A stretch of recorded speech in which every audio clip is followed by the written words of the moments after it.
Bonsoir à tous. Alors, je vais commencer par répondre à une question que l'on me pose en général à la fin des meetings. Mon nom, c'est Poyard Vatrican, mon nom de jeune fille, c'est Vatrican. Donc la question, c'est, mais quel Vatrican? Alors, mon arrière-grand-père, je vous rassure, je vais faire court, mon arrière-grand-père a siégé au Conseil national lors de la première constitution en 1911. Donc il y avait déjà quelque chose.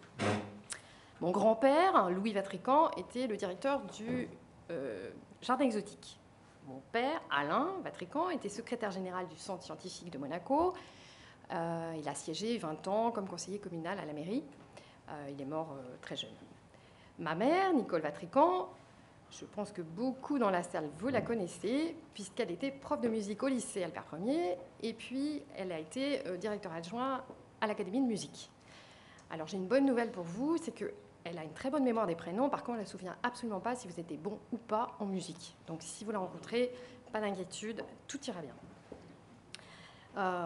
Pour ma part, donc, je suis mariée, j'ai 3 enfants. Après 20 ans dans le secteur privé, j'ai créé mon entreprise. Je suis consultante en management et en communication. Et je siège au Conseil national depuis 2003. Voilà, ça c'était pour une brève présentation. Tout à l'heure, je pense que vous aurez l'occasion un petit peu de nous en dire un petit peu plus sur vous, lors des questions que vous nous poserez.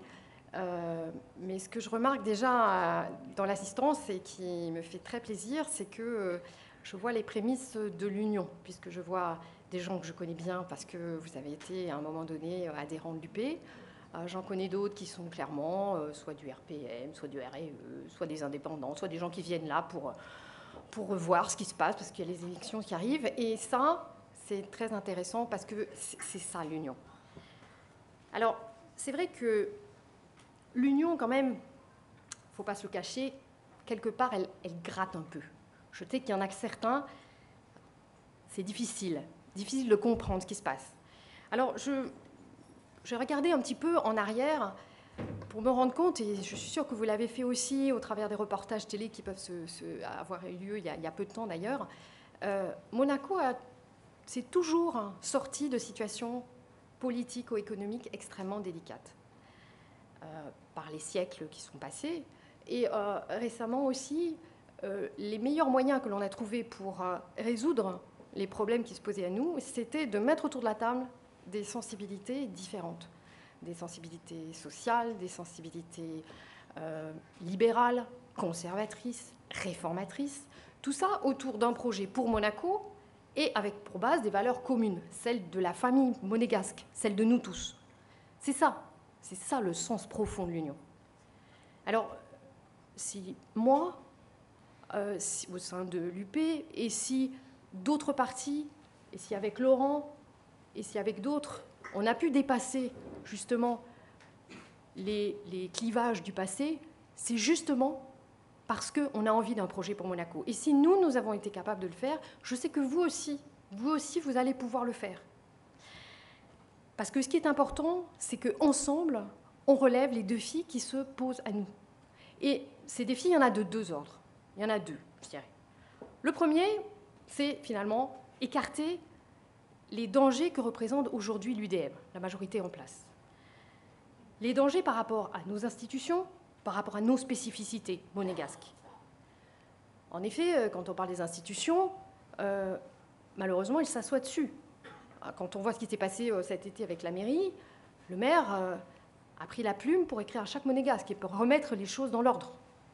Donc ce n'est pas ce que j'appelle défendre les institutions.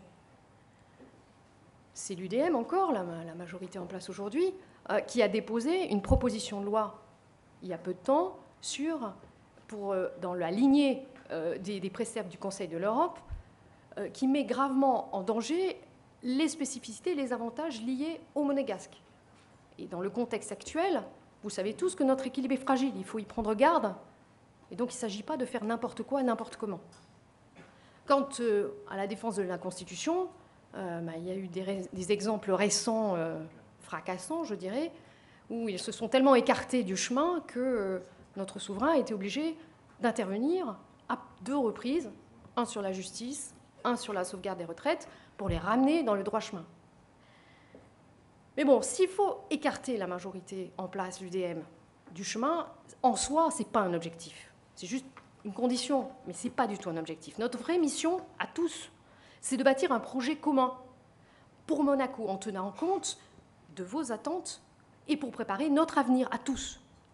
Et ce projet devra respecter ce qui nous tient à cœur, nos valeurs de justice sociale, de modernité, de bonne gestion budgétaire, Pierre en a parlé, et surtout d'ambition pour notre pays. Et ce projet, il va s'appuyer sur vous. D'ailleurs, ça a déjà commencé. Vous avez reçu il y a quelques semaines un questionnaire, vous avez la parole, vous avez eu l'occasion de nous faire part de vos idées, de vos appréciations sur un certain nombre de sujets. De la même manière, la réunion que nous avons ce soir, celles qui ont précédé et celles qui vont suivre, vont nous permettre justement d'enrichir et d'alimenter notre programme.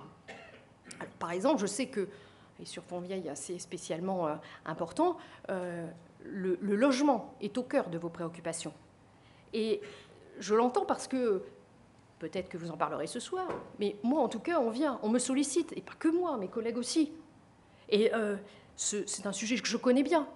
Moi aussi, j'ai mis 10 ans pour obtenir un logement dans les domaines. Moi aussi, j'ai fait des dossiers à n'en plus finir. Je me suis heurtée à l'administration, réponses anecdotiques, à des choses incroyables qu'on nous donne comme réponse. J'ai vu des appartements qui sont mal situés, mal agencés, qui donnent sur le mur. Bon, tout ça, il y a énormément de choses à faire. Et d'autant plus lorsque j'entends aujourd'hui le gouvernement nous dire « Ah, mais vous savez, on a étudié les chiffres. Hein. Bon, on va finir ce qui est en cours, mais c'est plus la peine de construire un logement. C'est plus la peine. » Alors moi, je ne sais pas, on ne doit pas habiter le même pays. Hein, parce que moi, ce que j'entends, c'est pas ça. Hein. Donc, sur ce sujet-là, sur le logement, mais aussi sur tous les autres, il est vraiment temps de se remonter les manches. Il est vraiment temps d'agir. Et pour ça, on a besoin de vous. Parce que pour pouvoir influencer le gouvernement, pour pouvoir avancer sur les projets qui nous tiennent à cœur, pour défendre nos spécificités, pour défendre Monaco, c'est important qu'il y ait une majorité forte au Conseil. Et pour ça, vous me voyez venir, il faut que la liste Horizon Monaco ait justement suffisamment de suffrages pour aller et avoir une majorité forte et pour que le Conseil national, alors, puisse avoir suffisamment de force pour influencer le gouvernement, lui faire passer nos idées, nos propositions, vos propositions, et qu'on ait enfin un Conseil national qui, à nouveau, défende et vous représente. Donc c'est dans ce sens-là que moi, je me suis investie vraiment avec beaucoup d'énergie et beaucoup de cœur dans cette liste. Je suis très fière d'y appartenir, ainsi que tous mes collègues. Et maintenant, la balle est dans votre camp, parce que c'est votre avenir dont il est question. Et moi, je compte sur vous pour faire le bon choix le 10 février 2013.